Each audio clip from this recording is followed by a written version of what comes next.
Querido Padre, muchas gracias. Muchas gracias que nos reúnes como hijos, como familia tuya.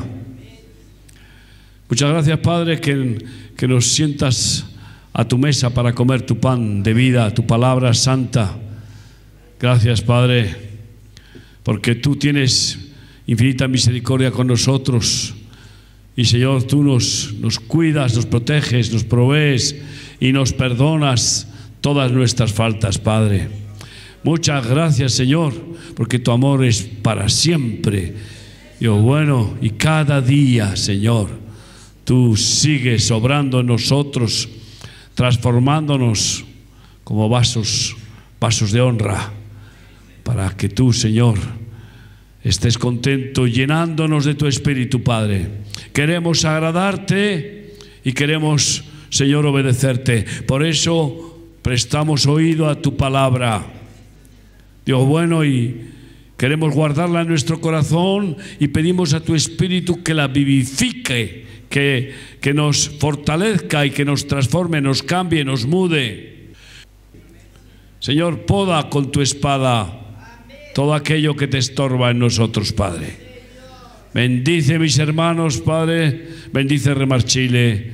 Dios mío, bendice a tus pastores, tus siervos aquí. Y, Señor, guárdanos del mal y fortalécenos en el nombre de Jesús. Amén. Amén. Gloria a Dios. Gloria a Jesús. Pues a mí me gusta ver las noticias cada día en la televisión, aunque es un sufrimiento, pero verlas porque me confirma lo que el Señor ya nos ha ido avisando. Ustedes saben que en nuestro ministerio hay una gran responsabilidad de buscar profecía, ¿no? Y una gran necesidad, porque somos un pueblo muy grande. Y si Remar desapareciera en 2 meses, miles de personas se mueren en África. Miles. Ustedes tienen que pensar la gracia que Dios nos ha dado para que en este ministerio vivamos más de 60.000 personas en comunidad, en 70 países. Pero luego muchos miles más vienen a nuestros colegios, a los comedores, y luego se vuelven a sus chabolas. Y luego muchos miles de los presos de las cárceles comen de la comida que les lleva Remar. Imagínate que tienes 60.000 hijos y que dependen de la gracia de Dios en tu vida para que coman, para que tengan colegio, tengan medicinas, ropa, casa, todo.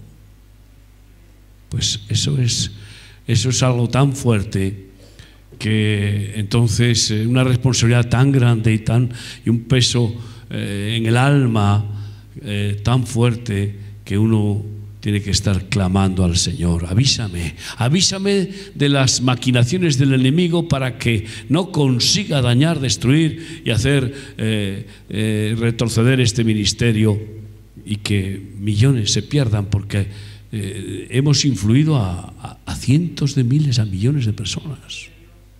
Ya por la radio, imagínate, y por la televisión, que tenemos 58 emisoras en España, 14 canales de televisión en España, radio, televisión en distintas ciudades de Argentina, en Uruguay, Paraguay, en Portugal, etc. Son cientos de miles que nos oyen la palabra cada día. Si eso se quedara mudo, pues esa gente no escucharía además un evangelio limpio. Porque créanme, no queremos, yo por lo menos no quiero más que la palabra de Dios. No quiero añadirle ni quitarle nada. Y un evangelio comprometido, un evangelio radical, una espada bien afilada, no agua con vino, no un evangelio barato, cómodo y fácil, de complacencia, bendiciones, bendiciones, bendiciones, y no pasa nada, aunque estés pecando, tranquilo, Dios te perdona. No, bendiciones, pero también temor de Dios. Bendiciones, pero también aflicciones. Y ese es el Evangelio de Jesús, no es otro.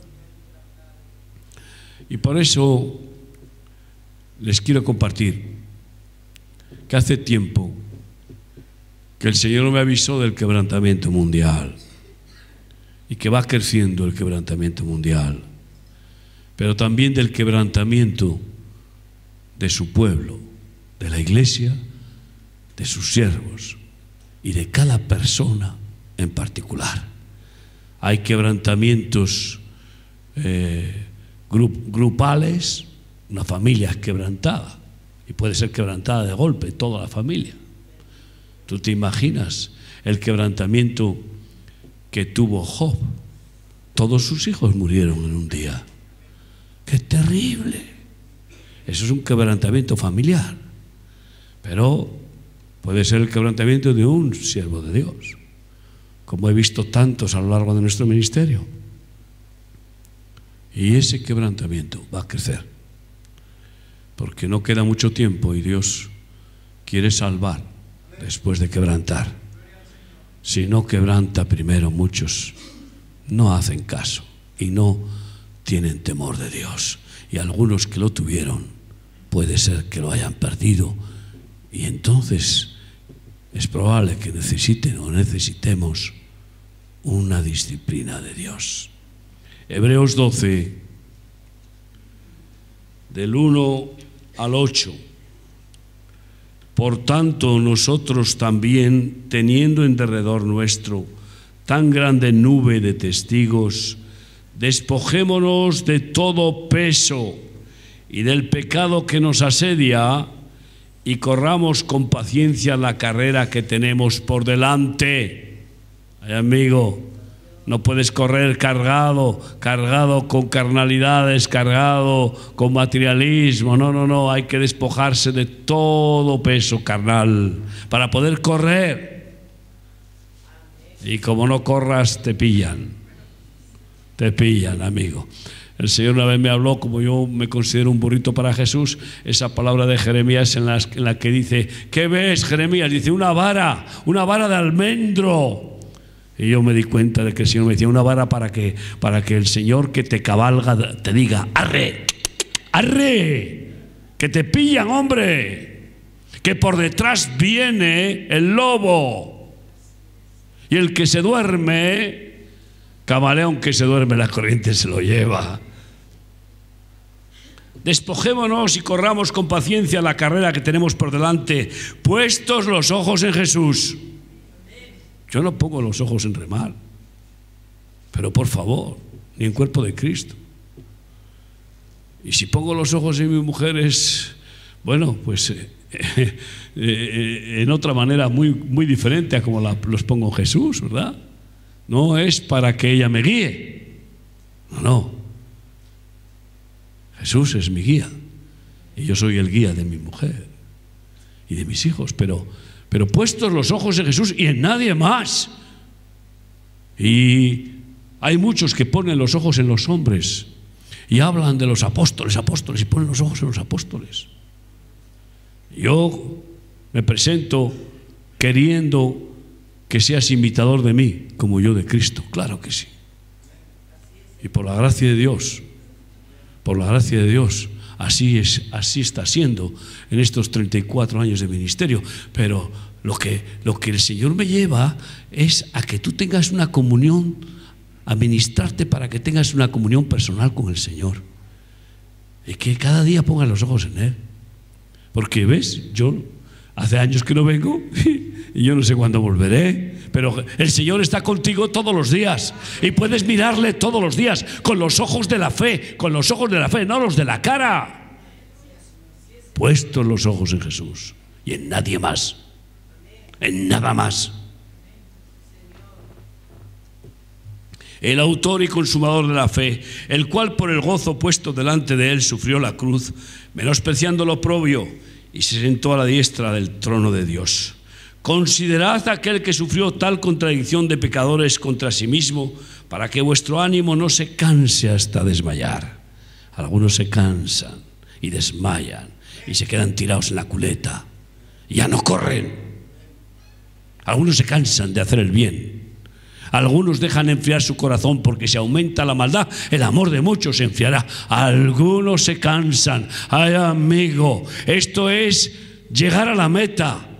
No es un tiempo correr y luego pararse. Ustedes conocen la fábula de la tortuga y la liebre. Echaron una carrera y la liebre se reía. Esta tortuga lenta. Y se burlaba. Y la liebre salió como un rayo. Y se cansó. Y fue a descansar y se quedó dormida. Y la tortuga, pim, pam, sin parar, sin parar, sin parar, sin parar, petit a petit, poco a poco. Dejó a la tortuga, a la liebre dormida y ella primero. Esto es sin descanso, amigo.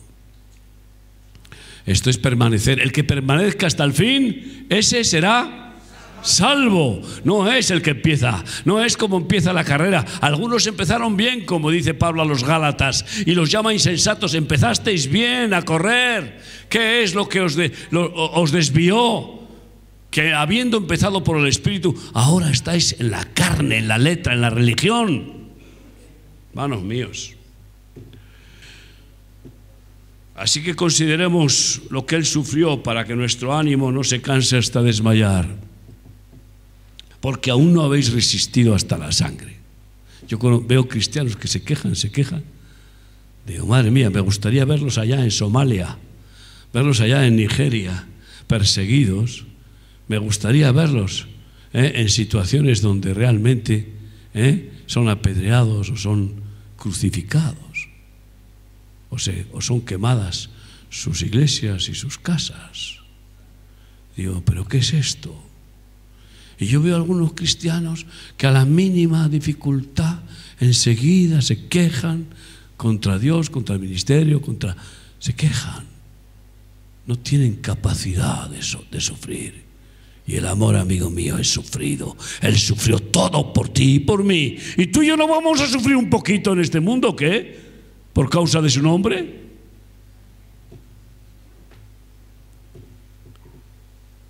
Porque aún no habéis resistido hasta la sangre. Aún no hemos sido martirizados. Puede ser que algún día tengamos el privilegio de serlo. Combatiendo contra el pecado. Y habéis ya olvidado la exhortación que como a hijos se os dirige diciendo, y algunos se olvidan de esa exhortación: hijo mío, no menosprecies la disciplina del Señor, ni desmayes cuando eres reprendido por Él. Porque el Señor al que ama, disciplina y azota a todo el que recibe por hijo.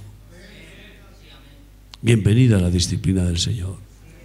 Más vale ser corregido, castigado, disciplinado por el Señor que acabar en el infierno. ¿Pero de qué vamos, hombre? Corrige al sabio y te amará. Pero el necio no, se revuelve. El orgulloso no, se revuelve y no se humilla. Así que, si soportáis la disciplina, Dios os trata como a hijos. Porque ¿qué hijo es aquel a quien el Padre no disciplina? Pero si se os deja sin disciplina, de la cual todos han sido participantes, entonces sois bastardos y no hijos. ¿Quién quiere aquí ser un bastardo? ¿Hay alguien que quiera ser un bastardo? Queremos ser hijos de Dios, no bastardos. Pues es indispensable que aceptemos la disciplina de Dios. A lo largo de mis 34 años de ministerio he tenido distintas disciplinas del Señor. Uno de los tratamientos que me ha dado Dios para mantenerme humillado son las calumnias, las injurias, las deshonras. Pues eso, pues me ha quitado ya toda, vamos, todo, se ha ido el humo ya, porque me ha llevado a estar humillado delante de Dios. Y encima me ha dado la gracia de bendecir al que me maldice, de orar por el que me persigue y bendecirlo. Eso es algo glorioso. Es un nivel de libertad, un nivel de amor que solo Dios puede enseñarnos. Hermanos míos, no queremos ser bastardos, pues créeme, necesitamos disciplina de vez en cuando. Y viene de muchas maneras. Viene con una enfermedad. Viene de muchas maneras. Con un fracaso. Viene, pues eso, con una humillación.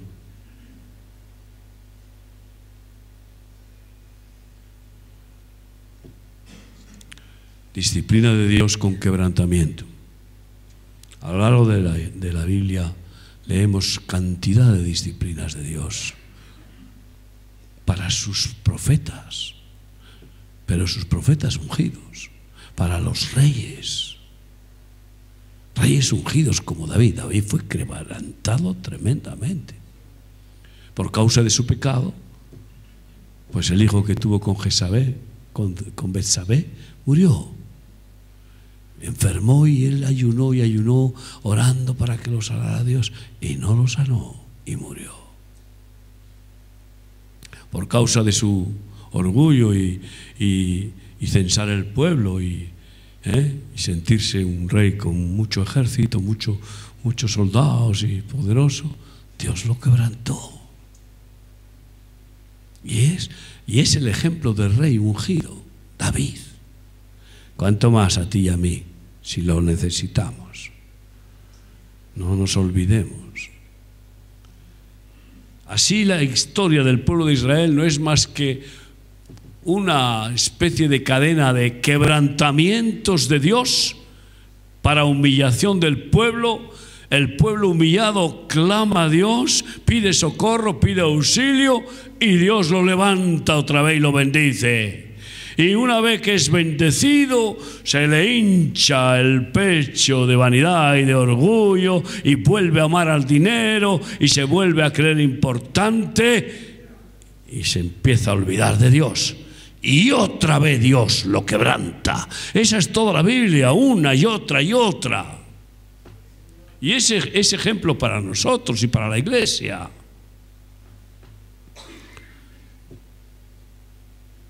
Sofonías 3, del 1 al 7.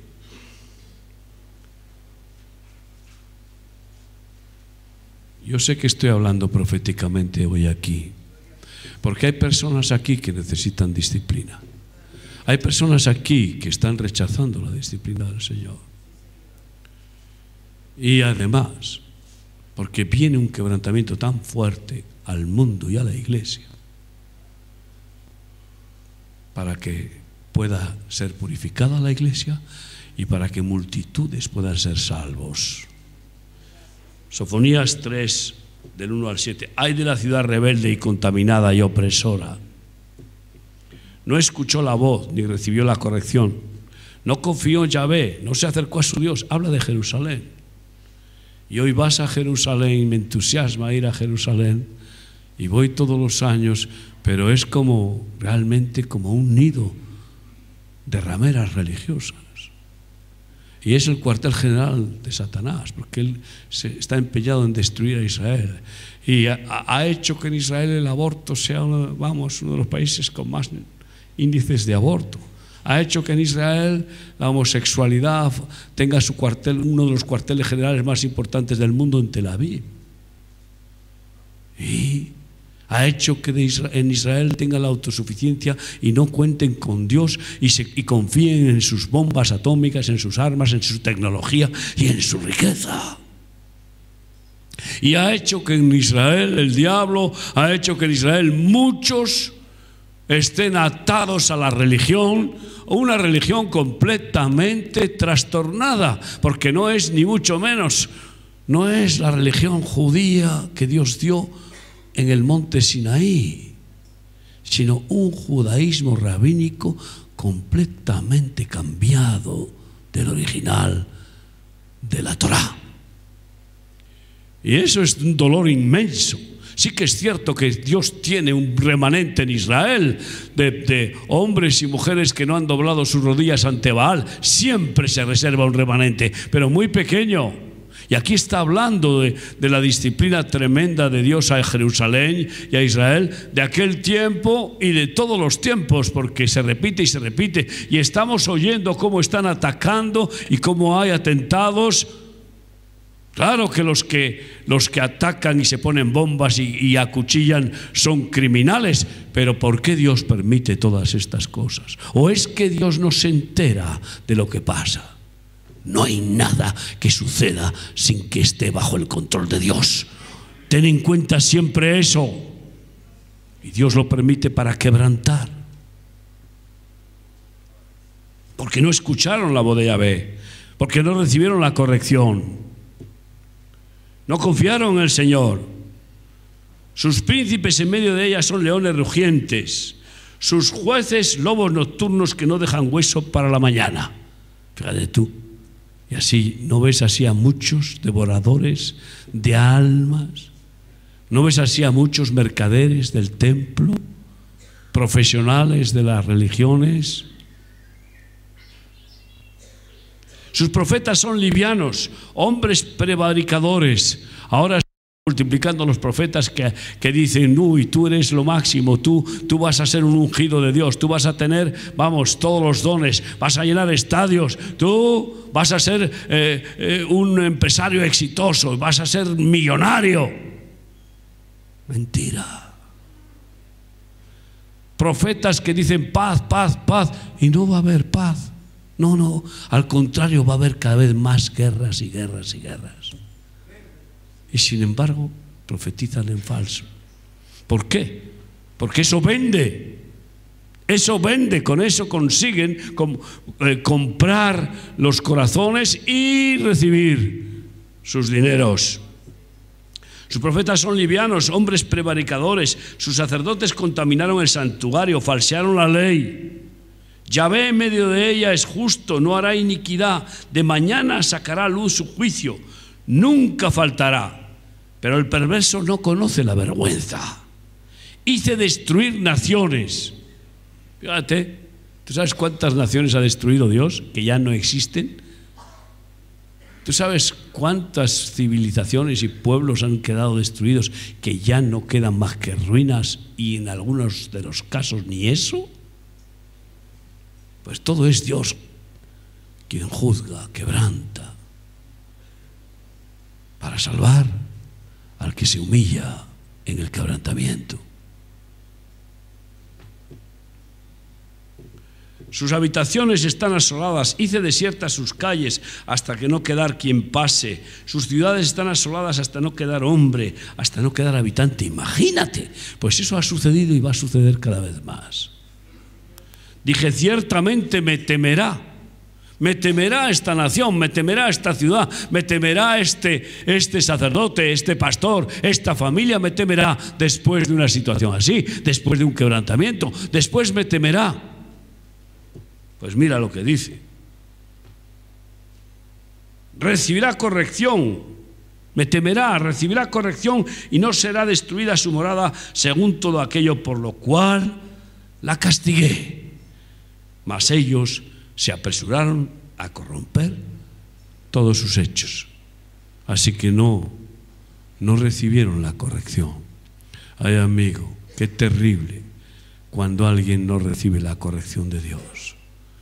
Entonces, ese quebrantamiento que lo hace para salvar, para hacer reflexionar a las personas, para que se vuelvan a Dios y pidan socorro, auxilio y pidan perdón. Ese quebrantamiento puede acabar arrasando, como sucede en muchos casos.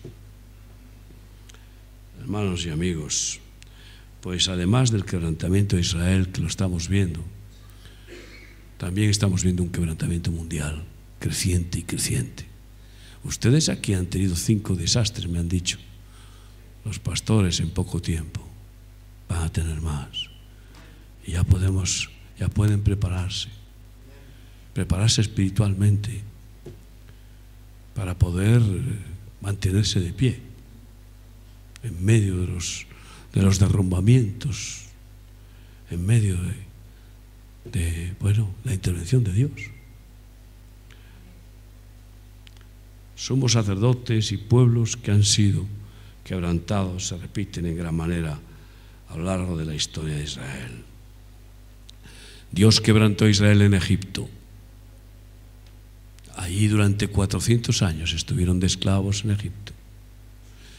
Y allí trabajaban, pero eso duramente, con latigazos y con, un sufrimiento increíble. Y fíjate tú, tardaron mucho tiempo en clamar a Dios. Se adaptaron como camaleones a esa disciplina, y hay algunos que se defienden y se adaptan y sobreviven en medio del quebrantamiento de Dios, pero no se humillan y no piden perdón a Dios. Pero al final, amigos, Dios recrudeció el quebrantamiento y entonces clamaron a Dios. Habían experimentado que Faraón había exterminado a los niños de Israel recién nacidos, los varones, salvo Moisés, que Dios lo salvó para que fuera el Mesías de Israel. Aquel Mesías, no el Mesías, sino un Mesías. Y cuando ya por fin el pueblo estaba quebrantado, clamó y Dios les envió a Moisés para liberarlo. Quiero que sepas que cada quebrantamiento que venga a nuestra vida es para que después haya un avivamiento en nuestra vida. ¿Qué te parece?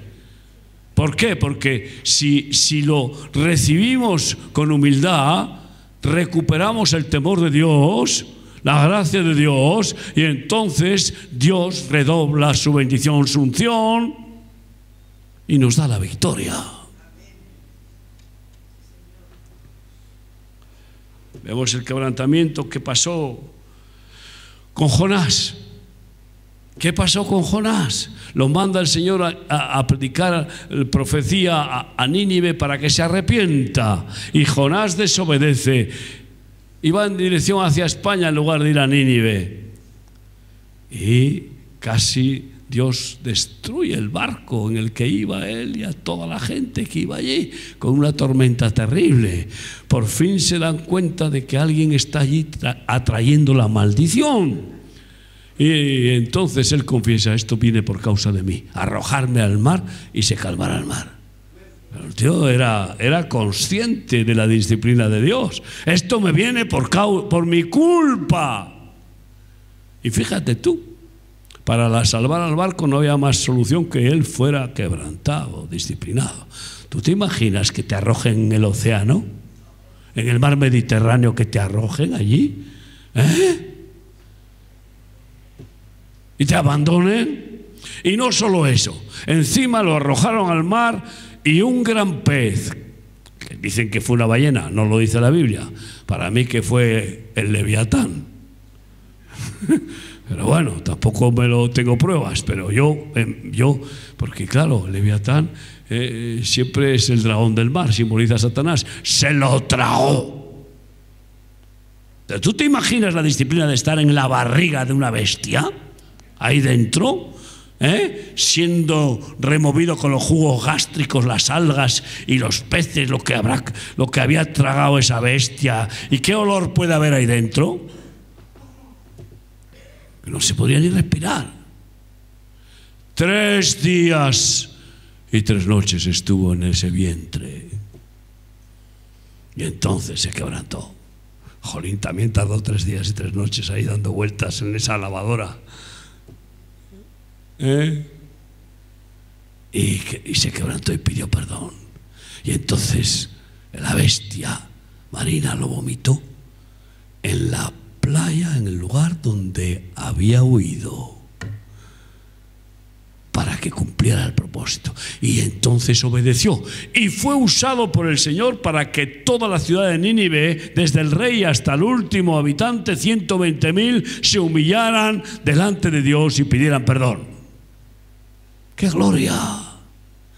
Aunque no acabó haciéndolo del todo gozoso, era un poco rácano. Hermanos y amigos, Pérez Uza cayó muerto por tocar el arca del testimonio. Menudo quebrantamiento. David entonces tiene miedo. Dice: uy, ¿cómo me voy a llevar yo el arca con esta experiencia de quebrantamiento? Y entonces dejó el arca del testimonio en la casa de Obed-Edom. A ver qué pasaba. Y fue bendito Obed-Edom y toda su familia de una manera extraordinaria. Por eso nuestro primer centro de rehabilitación en Vitoria, en España, lo llamamos Obed-Edom, porque allí nos bendijo Dios de una manera sobrenatural y aún existe ese centro. Pero quebrantamiento y bendición después. Así podemos ver el caso trágico de Elí, el sumo sacerdote que honró más a sus hijos que a Dios, y Dios lo quebrantó. Se cayó para atrás, se desnucó y se mató. Sus hijos fueron asesinados. Su nuera parió, dio a luz y murió en el parto. Y se proclamó el grito Icabod. ¿Sabes qué significa? Icabod.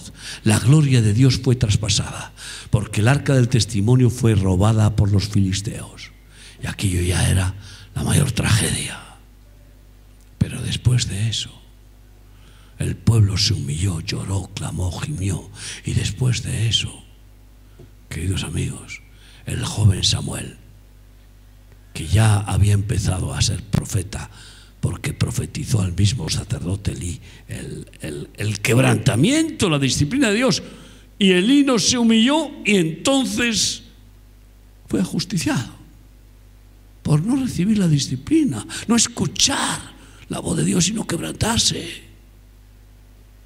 Pero después el profeta Samuel fue usado por el Señor para responder al clamor del pueblo humillado, quebrantado, y se levantó a un valiente Saúl, que fue de victoria en victoria contra los filisteos. El arca del testimonio la volvió a traer el mismo Señor, porque los filisteos no la podían soportar, porque estaban enfermando.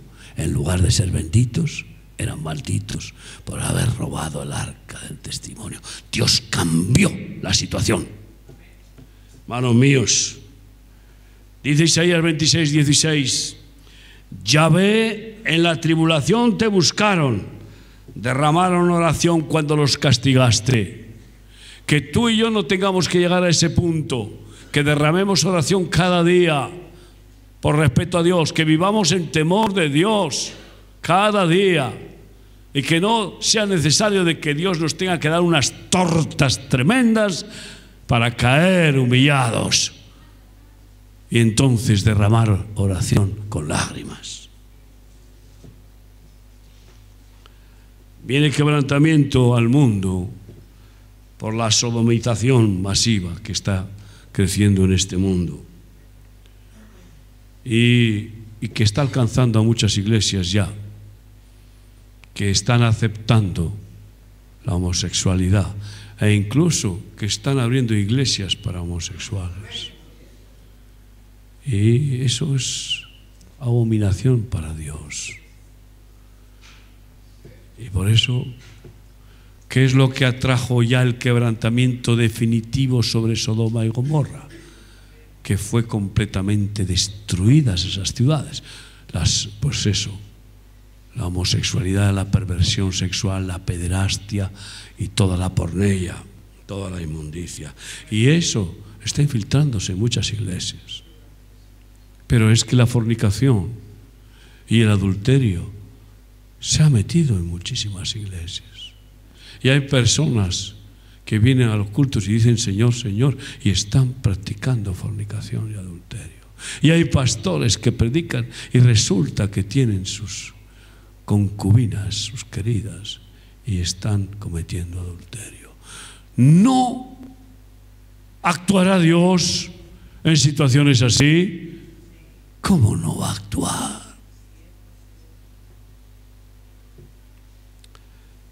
Viene quebrantamiento, pues porque las iglesias se han contaminado, muchas de ellas, por el espíritu de Jezabel, y están permitiendo que el matriarcado se extienda y se extienda, y están permitiendo Pues que de repente multitud de mujeres se proclamen a sí mismas apóstol, profeta, pastora, sin que Dios de ninguna manera las haya confirmado, ni haya ningún antecedente bíblico que confirme que el Señor nombra esos ministerios femeninos.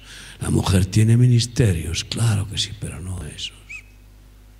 Pero sin embargo, ya las iglesias lo aceptan de una manera cobarde y como bueno, como algo normal que haya pastoras. Y yo pregunto, en una casa donde hay una pastora, ¿el marido qué es? ¿La oveja? La oveja. Esto es increíble. ¿Y esa pastora tiene la vara? Saben ustedes que la vara viene de varón, porque el varón tiene vara. Tiene vara. La mujer no tiene vara. Y que el que tenga oídos para oír, oiga y entienda. ¡Claro, hombre! ¿Pero esto qué es? La Biblia no habla de pastoras de ningún tipo, solamente hay un versículo en la Biblia que habla de las pastoras. Es en el Cantar de los Cantares, que dice que son pastoras de cabritas y junto a las cabañas de los pastores. Es decir, que las mujeres pueden pastorear a otras mujeres, como dice el apóstol, para que las enseñen a honrar y respetar a sus maridos. Y el varón es cabeza de la mujer, como Cristo es cabeza de la iglesia. Y no es más el varón que la mujer, no. Cada uno ocupa una responsabilidad diferente. La función de la mujer, y si me apuras, es en algunas áreas mucho más importante. El varón no pare, no da luz, hombre, no queda preñado. Y la mujer sí, fíjate. Si tiene relevancia la mujer. Luego en la iglesia las mujeres llevan más la intercesión, la oración que los hombres. E incluso en la evangelización. Claro que la mujer tiene una parte vital, pero no confundamos. Pero se está predicando un evangelio social, política y religiosamente correcto, que no es de ninguna manera correcto, porque no es bíblico. Y esa permisividad está ofendiendo a Dios, porque Él no dijo. Y lo que Él no dijo, ¿quién lo dice? Vamos a leer en Isaías 3. Isaías 3. Yo sé que algunas personas cuando oyen este mensaje se enfadan, pero yo no me lo he inventado, es la Biblia.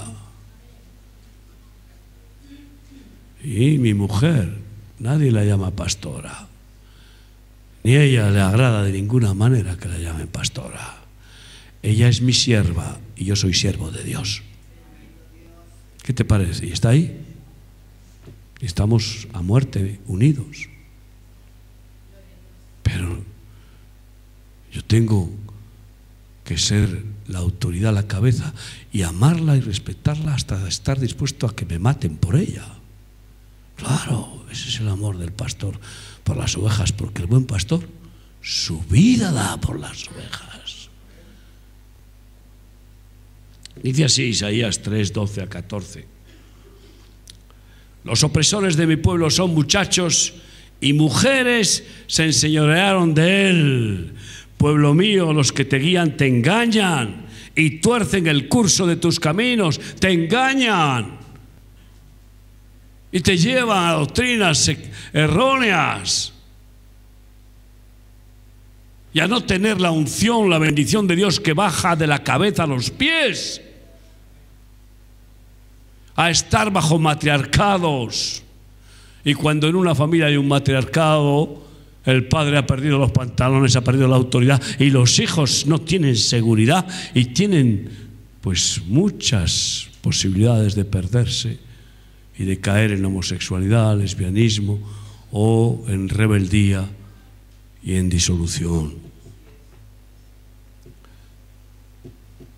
Los que te guían te engañan y tuercen el curso de tus caminos. Yahvé está en pie para litigar, litigio, conflicto, y está para juzgar a los pueblos por esta causa. Yahvé vendrá a juicio contra los ancianos de su pueblo y contra sus príncipes, porque ellos lo toleran, ellos dejan correr, ellos hacen la vista gorda, ellos actúan como el avestruz, meten la cabeza debajo del ala y bueno, y no ven. Porque vosotros habéis devorado la viña y el despojo del pobre está en vuestras casas, porque ellos agarran los dineros de los pobres para vivir con lujos. Eso es lo que está queriendo decir. Esto es una vergüenza. ¿Cómo no se va a enfadar el Señor?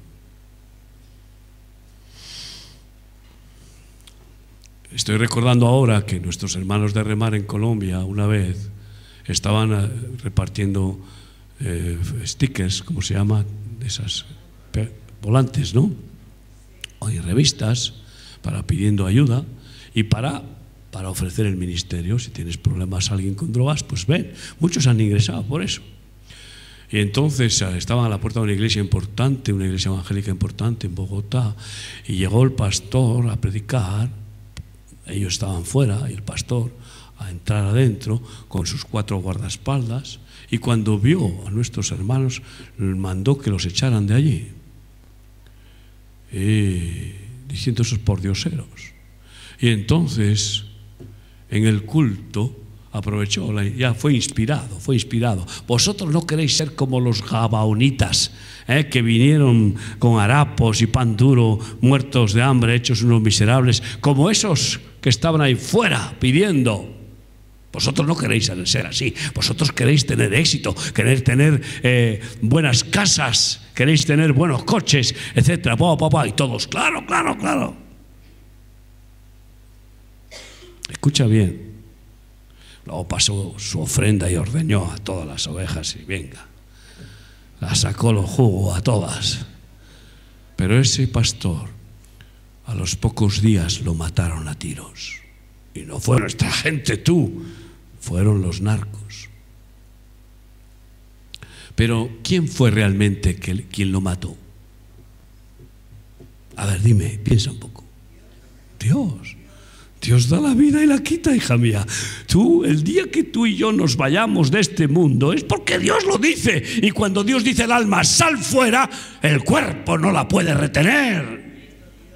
Y cuando Dios permite que una persona te pegue un tiro y te mate, es Él. Tengo una persona en Remar que se intentó suicidar no sé cuántas veces. Y una de ellas ya, pues con la pistola se pegó un tiro. Oye, y que no murió. Un tiro en la cabeza. Y tiene dentro del cerebro un pedazo de bala.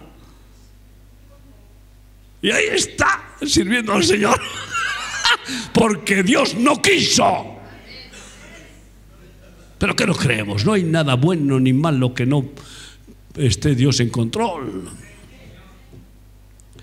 Hermanos míos, y bien claramente dice que aquí, pues que los opresores de mi pueblo son muchachos.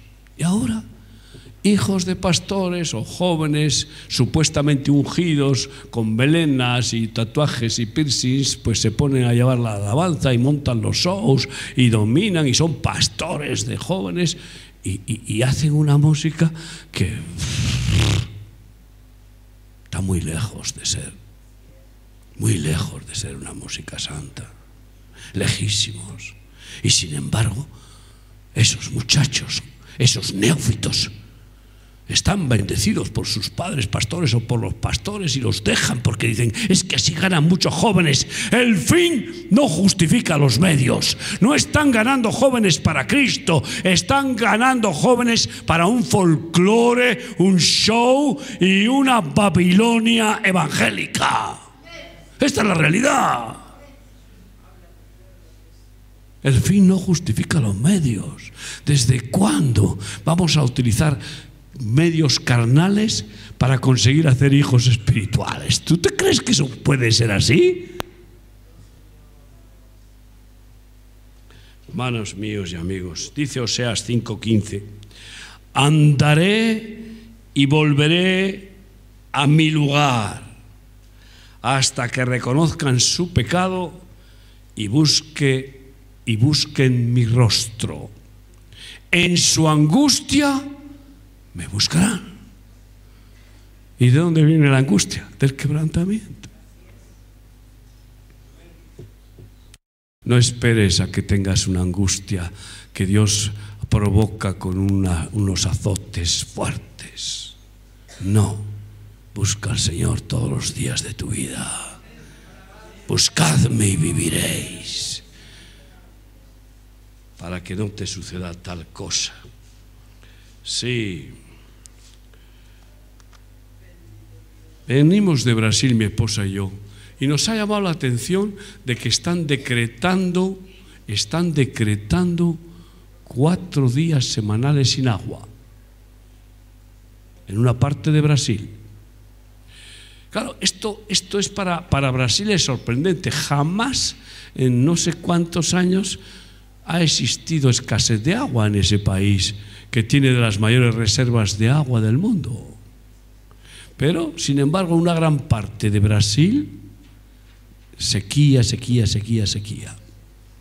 Otra parte de Brasil, del norte, inundaciones que arrasan, destrozan los dos extremos. Juicio de Dios, amigo. Juicio de Dios. Y en el congreso que hemos tenido hemos orado para que lloviera. Y llovió. Es una de las bendiciones que Dios nos da en nuestro ministerio, pero la lluvia es símbolo de gracia. Pero para hallar gracia hay que humillarse. Dios resiste a los soberbios, pero da gracia a los humildes.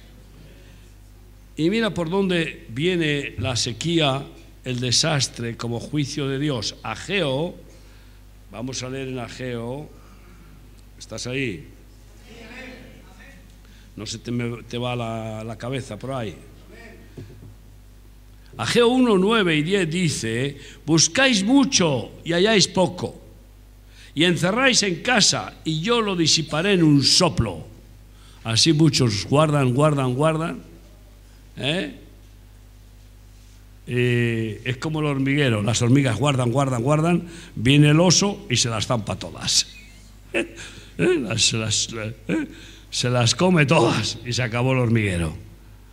Ay, amigo, Dios es el que mueve y de repente disipa en un soplo de Dios, disipa lo que ha amontonado a algunas personas, porque hay muchos que retienen más de lo que es debido y vienen a pobreza. Mas el justo da y no detiene su mano de dar. Dice, ¿por qué? ¿Por qué ese juicio de Dios, ese castigo de que Dios viene y en un soplo disipa lo que muchos guardan? ¿Por qué? Dice Yahvé de los ejércitos: por cuanto mi casa está desierta y cada uno de vosotros corre a su propia casa, porque habéis caído en el materialismo. Mi casa, mi dinero, mi vehículo, mi mujer, mis hijos, mi. Vaya nota musical más chirriante, tú. Algunos no usan el todo, da. No hay nada nuestro, todo es del Señor. Y hoy hay un materialismo tan fuerte en la iglesia. Multitud de cristianos tienen más fe en el dinero que en Dios. Y tienen mayor dedicación, mayor pasión en conseguir dinero que en agradar a Dios. ¿Y cuánto dedican en su pasión de querer tener dinero? Casi todo. Luego, el domingo a ponerse un parchecito en el cultito, a respirar un poco de aire, asfixiados toda la semana. Pero este es el plan de Dios. Por cuanto mi casa está desierta y cada uno de vosotros corre a su propia casa, en lugar de llenar la casa de almas. Por eso se detuvo de los cielos sobre vosotros la lluvia. ¿Qué te parece? Mira de dónde viene la sequía. Y la tierra detuvo sus frutos. Y llamé la sequía sobre esta tierra y sobre los montes, sobre el trigo, sobre el vino, sobre el aceite, sobre todo lo que la tierra produce, sobre los hombres y sobre las bestias y sobre todo trabajo de manos. Les garantizo que ustedes van a tener sequía. Y eso es muy difícil de pensar en Chile, ¿verdad? No es normal. Pues lo van a tener. Es más, va a aumentar la sequía en todo el mundo en una manera terrible. Pero por otra parte va a haber inundaciones cada vez mayores que arrasan casas y arrasan bosques, árboles, vehículos y vidas y vidas. Y no es porque la Pachamama, la madre naturaleza, se enfade, ni tampoco es por el problema del calentamiento global. No, es porque Dios lo hace. Mira, lo has leído. No cabe duda de que Dios está enfadado con cómo los hombres cuidamos su creación. La estamos destruyendo, vamos, de una manera brutal, por codicia, por codicia, por codicia. Así que, hermanos míos, y saben también por qué va a venir más sequía, porque va a haber muchas explosiones solares que van a producir, bueno, pues desastres cósmicos y además pues van a producir esas sequías, ¿no? Yo tuve una visión que me dejó espantado en un sueño. Yo vi el globo terráqueo como la cabeza de un niño. Y ese niño lloraba a lágrima viva, chorreaba lágrimas por sus ojos. Y gritaba y gritaba. Y solamente decía dos palabras, gritando: pan y azúcar, pan y azúcar. Yo me quedé y me desperté. Y dije: Señor, entiendo lo de pan, pero lo de azúcar, ¿por qué? Y el Señor me dijo: porque grande amargor viene sobre toda la tierra. Viene ajenjo, ajenjo. El ajenjo es amargo. Y el ajenjo es lo que se llamó a lo que produjo el desbordamiento de energía nuclear de Chernóbil. Produjo ajenjo y mató a miles y miles. Porque vienen bombas atómicas a este mundo, ¿te imaginas? ¿Qué va a pasar? Y vienen más guerras. Y entonces va a haber gran amargor, llanto, por hambre, porque cuando hay guerra hay hambre, ya se acabó, olvídate. Después de la guerra, el hambre, los 4 jinetes. El primer jinete, la apostasía. El segundo jinete, la guerra. La apostasía ya ha cumplido su trabajo, ya ha contaminado con viejas levaduras y con falsas doctrinas de demonios, multitud de iglesias. Y ahora lo que viene son el caballo de la guerra. Y después viene el hambre. Viene hambre. Y es curioso. ¡Qué hipocresía! En la ONU se acaban de reunir los principales presidentes del mundo y hasta el Papa, y han proclamado un proyecto de en 15 años erradicar el hambre del mundo. Pero yo ya lo oí eso hace 20 años con el Clinton y otros que hicieron lo que llamaron el libro blanco, y también dijeron: en 15 años quitamos el hambre del mundo. ¿Vosotros qué vais a quitar? Vosotros quitáis la dignidad a las personas. Vosotros quitáis la esperanza a las personas. Quitáis los recursos porque vuestra codicia es imparable. Porque el que ama el dinero nunca se sacia de dinero.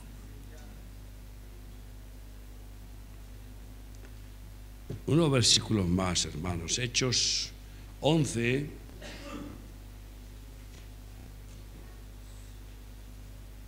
Versículo 27 a 30. En aquellos días, unos profetas descendieron de Jerusalén a Antioquía, y levantándose uno de ellos llamado Ágabo, daba a entender por el Espíritu que vendría una gran hambre en toda la tierra habitada. ¿Qué significa eso? En todo el globo terráqueo.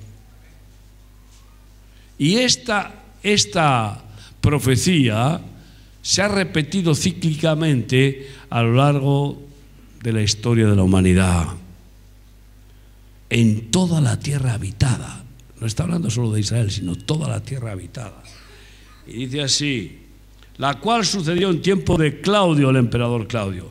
Entonces los discípulos, cada uno conforme a lo que tenía, determinaron enviar socorro a los hermanos que habitaban en Judea, lo cual en efecto hicieron, enviando a los ancianos por mano de Bernabé y de Saulo. Prepárense ustedes para tener el privilegio, si son verdaderos hijos de Dios, de ser socorristas de la hambruna que viene al mundo. Hemos iniciado un ministerio que se llama Remar SOS, Remar SOS. Y ya está operando, por ejemplo, en Hungría, dando de comer a miles de refugiados. Ahí tenemos nuestros hermanos. Claro, miles de refugiados caminando, no tienen comida, no tienen nada. Están también ya Remar SOS en Serbia y en Croacia, también a miles, dando de comer. Y en Grecia, y en Italia. Y hay un comedor también hasta en Bélgica, donde han llegado los refugiados y no saben dónde comer, ni a más de 500. Hermanos, amigos, viene hambre, hambre. ¿Hambre por qué? Porque las inundaciones arrasan los cultivos. Las sequías no permiten que crezcan los cultivos. Las guerras impiden que los hombres trabajen las tierras. Pero otra de las cosas que les advierto, y ustedes lo van a ver, últimamente me está creciendo esa revelación de cómo Dios va a usar el granizo. Ustedes van a ver que el granizo, esas piedras, van a ser cada vez mayores. Y llegará un punto en el que caerá granizo como un talento, 23 kilos, una piedra de granizo de 23 kilos. Imagínense miles y miles de piedras de 23 kilos cayendo a una velocidad como balas de cañón.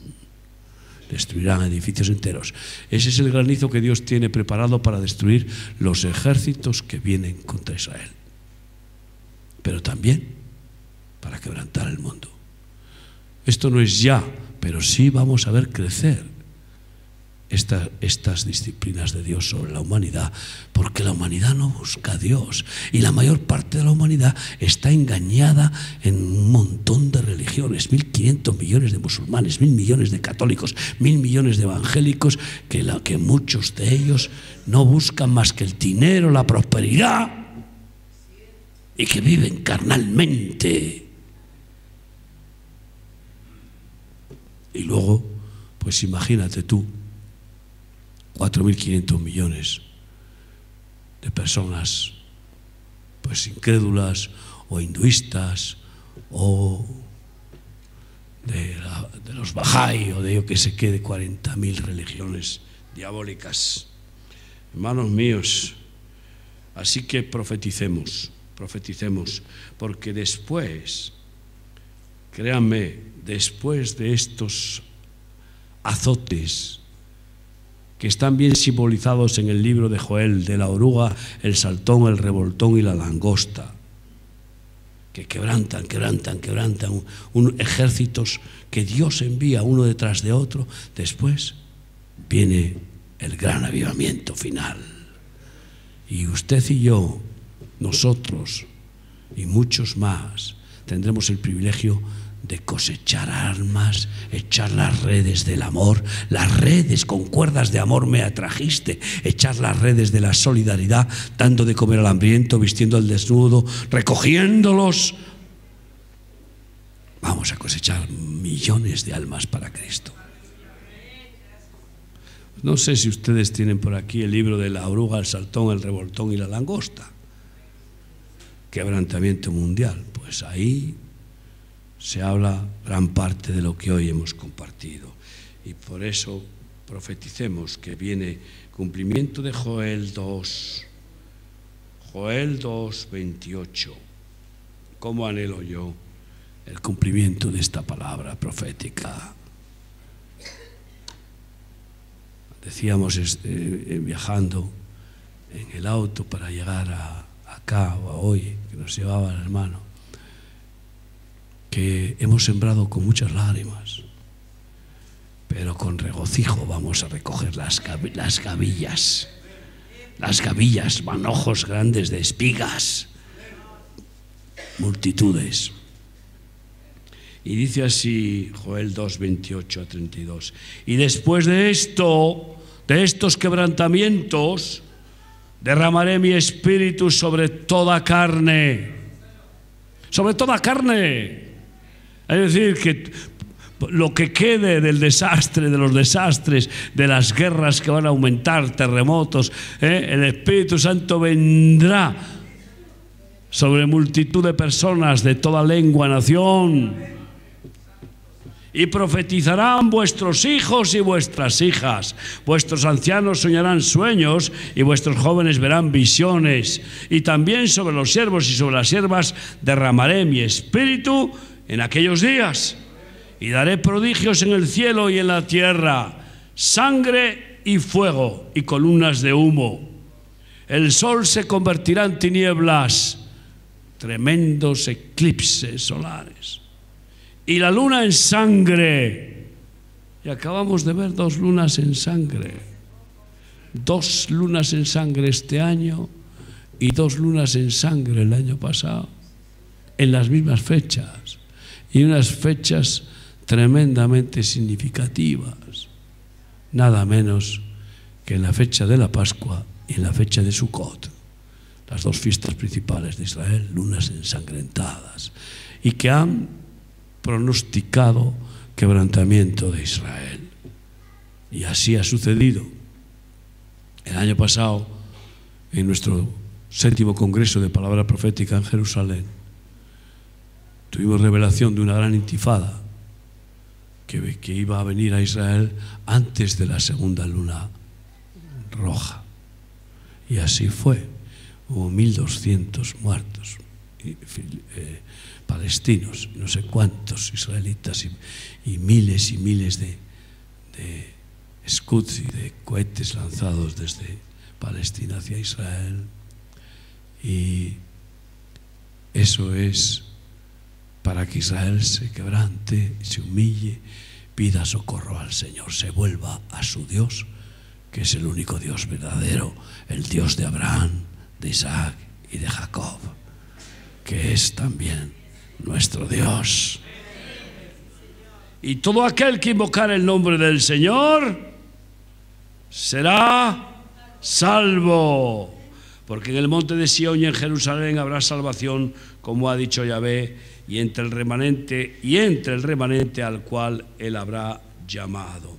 Así que todo esto será antes de que venga el día grande y espantoso de Yahvé. Y el día grande de Yahvé, no crean ustedes que es el día del arrebatamiento, no, el día grande de Yahvé es el día del juicio. Es decir, ese día, el gran día, habrá, pues una mortandad de miles de millones de personas. Ese es el día grande. Y Dios dará una gran oportunidad antes, una gran oportunidad en la cual estaremos tú y yo, llenos del Espíritu Santo, dedicados a evangelizar. Estaremos tan locos que ni trabajo, ni dinero, ni nada. No, ya sabemos que queda poco tiempo y ya estaremos, pues eso, dedicados exclusivamente a salvar almas, a dar de comer al hambriento y a consagrados a Cristo, porque estaremos viviendo cada día diciendo la palabra Maranata, Cristo viene pronto. Y eso hay que ya hacerlo. Yo lo estoy haciendo. No quiero más que servir a Dios.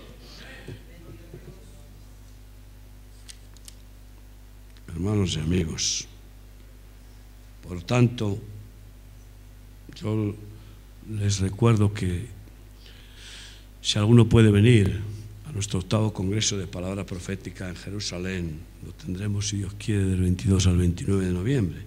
Pero si no, pues pidan lo que el Señor nos hable, que les pueda llegar. Seguro que vuestro pastor Arija, él tiene interés y hace seguimiento, yo lo sé, de las predicaciones y os las transmitirá, aunque claro, mejor es ir allí. Así que gástate el dinero en hacer un viaje inolvidable en lugar de gastarlo en otras cosas. Por último, te hago un llamado, y yo me lo he hecho a mí mismo. Nunca quiero predicar algo que no me he tragado, que no me he comido. Y está escrito en Sofonías 2, del 1 al 3. Saben que ese congreso tiene como lema tribulación y avivamiento. Así que ustedes están teniendo un pequeño anticipo del congreso, 8º Congreso de la Palabra Profética en Jerusalén. Tribulación y avivamiento. Y dice así: congregaos y meditad, oh nación sin pudor. Y esta nación, igual que España, no tiene pudor, ningún pudor.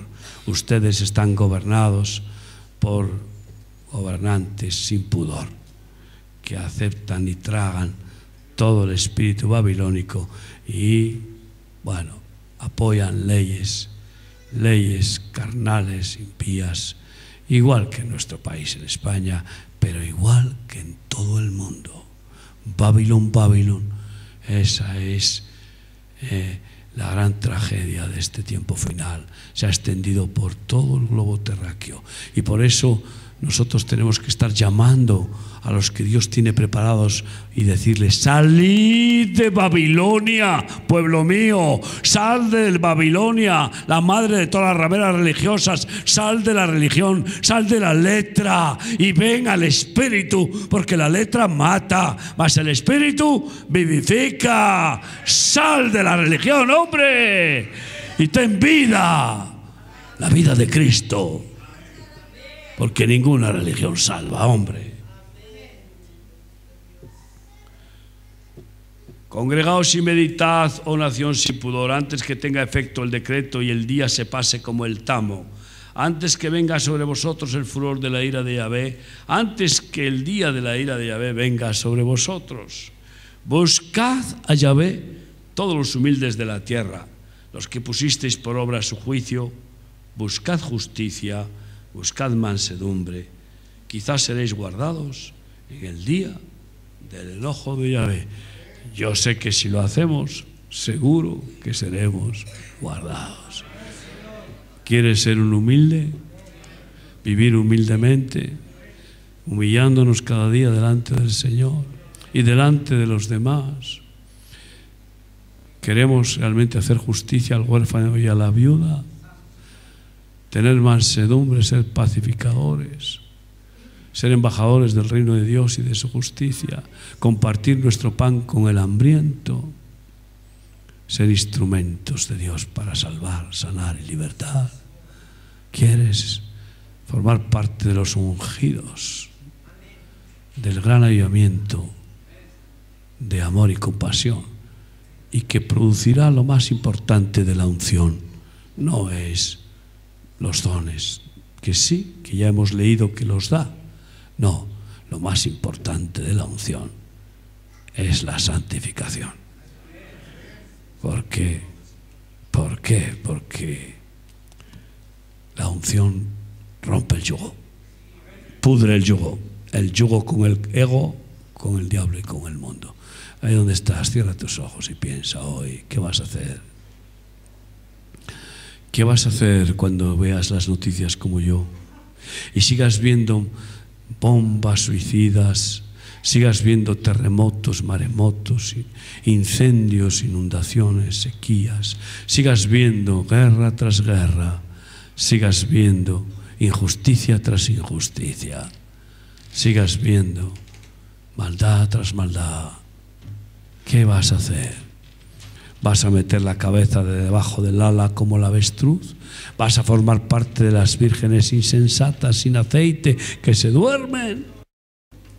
¿O vas a estar con la lámpara bien encendida como un luminar de Cristo, y ser sal, sal con sabor, de amor, de poder, de fe, de autoridad del Espíritu Santo.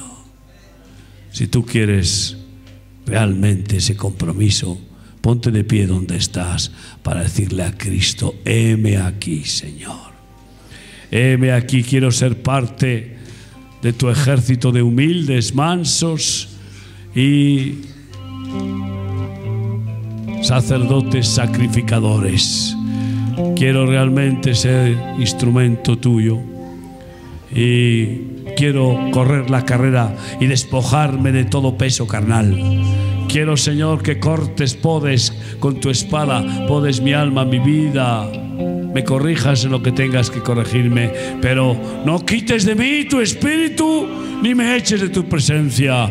Quiero, Señor, vivir en temor y temblor todos los días de mi vida, respetarte, honrarte. Por favor, perdónanos, Señor, de todas las veces, Señor, que te fallamos.